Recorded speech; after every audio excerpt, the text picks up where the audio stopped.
Hello and welcome to EVs and Beyond. I'm Richard Edwardson. Today we're in the suburbs of Melbourne in someone's house to look at this, the Cadillac Lyriq.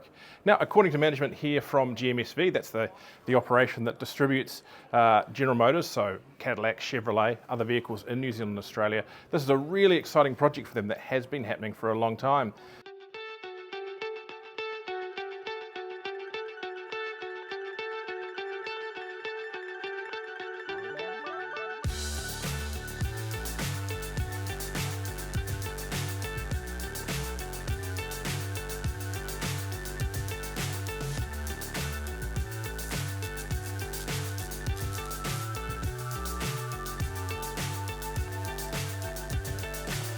So high, I'm hypnotized.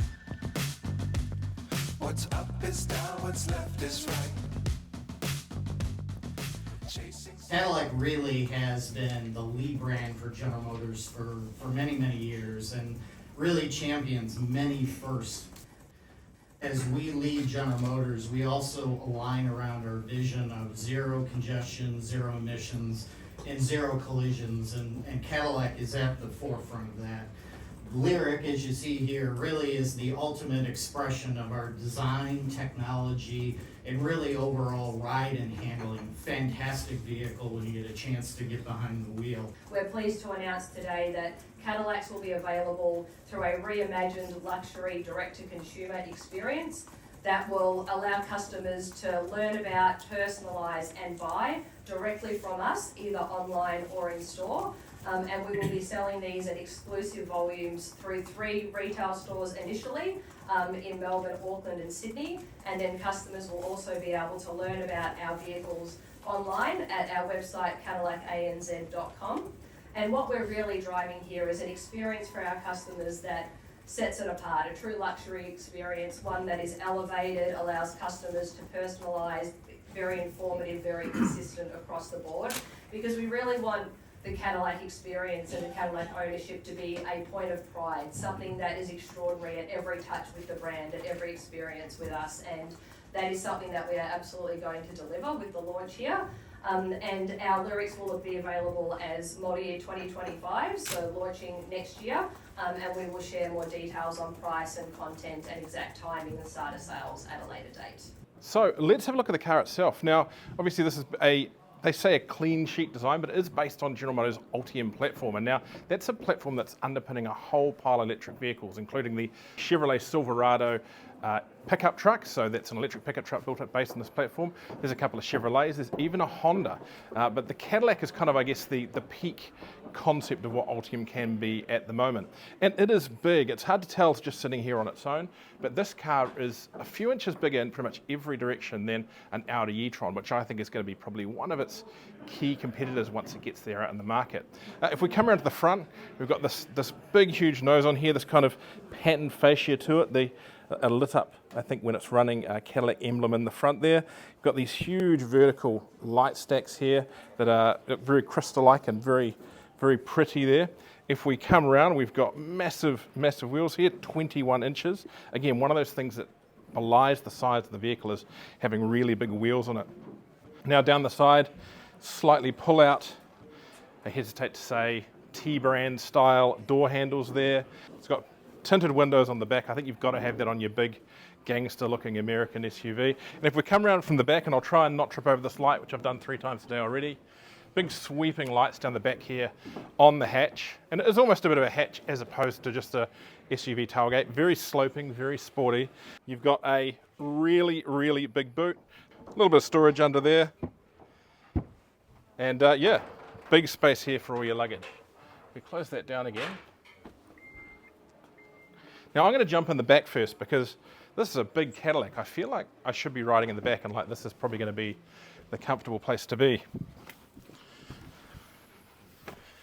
And if we jump in, it's not the biggest space, but I think the front seats are a fair way back, and of course everyone knows from my videos I'm a big guy.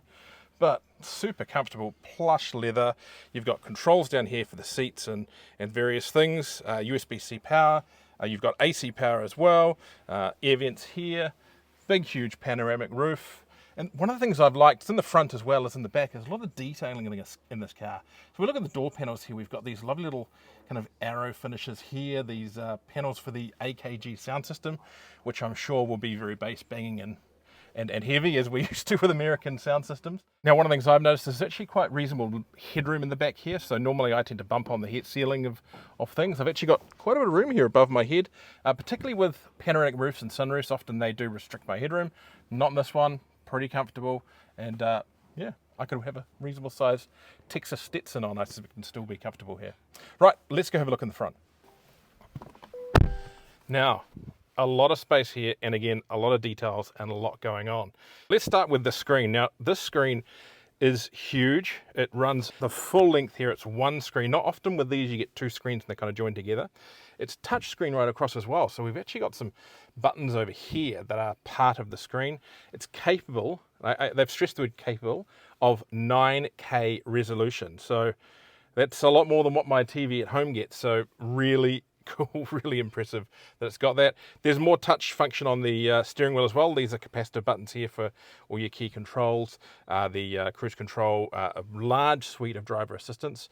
Some of the GM products around that are actually considered to be pretty good. So it'll be interesting to see what we get here in New Zealand and Australia in regards to semi-self-driving or assistance features. We have seat controls here on the door. Again, more great details through here with these textures and the AKG sound system. We have a transmission shifter here. I've got to be really careful. I've been warned this car is ready to go and I could shoot through that window at any moment, so we'll avoid doing that. And yeah, a nice little dial here, USB-C power here, and then this storage unit here, which I thought was a little bit interesting. And I'm wondering what you would keep in there. Is that where you keep your gun or I don't know. Anyway, maybe it's for wads of money that you're saving by not going to the petrol pump. So if we close that again, the seats themselves, these are fantastic. They are super comfortable. Again, touching on that sound system, they have speakers in the headrests. That's something we have seen before, but these ones seem a bit bigger than what I'm used to, and they seem to be on both sides of the headrest. So I imagine the stereo effect in this car is going to be pretty darn crazy. Huge cup holders, huge big center console here with USB-C power, more 12 volt. You've got a phone holder here with another USB-C port. So the USB-C port count in this car is very high. Glove box down here, which maybe is an opening on this pre-production car. Yeah, I could be very happy here. You sit up nice and high. You've got a view out over that massive, massive bonnet. There's no frunk under that massive, massive bonnet. Cadillac, what are you doing? But yeah, look, this is super comfortable. It's going to be interesting to see how it drives. Now, of course, we can't drive it today, but let's talk potential performance. Now, there is, in some markets, a rear-wheel drive single motor version, about 264 kilowatts. But it looks like that they won't tell us the only one we're going to get at our end of the world is the all-wheel drive version. And that is a beefy one. It has a 370 kilowatt combined output and 650 newton meters of torque from motors front and rear. So it should be reasonably quick. Interestingly, those figures are about the same as an MG4. The battery is a 100 kilowatt unit, around that level. And range, the quoted figure in America is I think about 506 kilometers. So a reasonable range. This is a fairly long lead vehicle. Now, when it comes to charging, it is fairly well spec'd out. It has AC charging. Now, they say on the spec paper about 19.6 kilowatts or something like that, but I suspect that's just your good old 22 kilowatt three-phase charging with a little bit of rounding around the edges. And for DC, 190 kilowatt. That is really decent charging, which means you should have reasonably short times at the charger, even though you've got just this massive battery underneath you here. Now, we will hopefully get to try this eventually, sometime in the next year. It does land, I think, as we mentioned, hopefully late next year. Again, they're not being particularly clear on details. As we mentioned before, you better go and spec it up online through their website, through a special website, and also there will be one Cadillac experience centre, which won't be a dealership, but that's all we know so far. We don't know if it's going to be in mall. We don't know what that means. And that will be announced in due course. So yeah, thanks for a quick look around the Cadillac Lyriq with us today. Don't forget for more to like and subscribe down below, ring the bell, all that stuff. A lot more people have been subscribing lately, and that is fantastic. It really does help us. And for more great reviews and news, go to evsandbeyond.co.nz.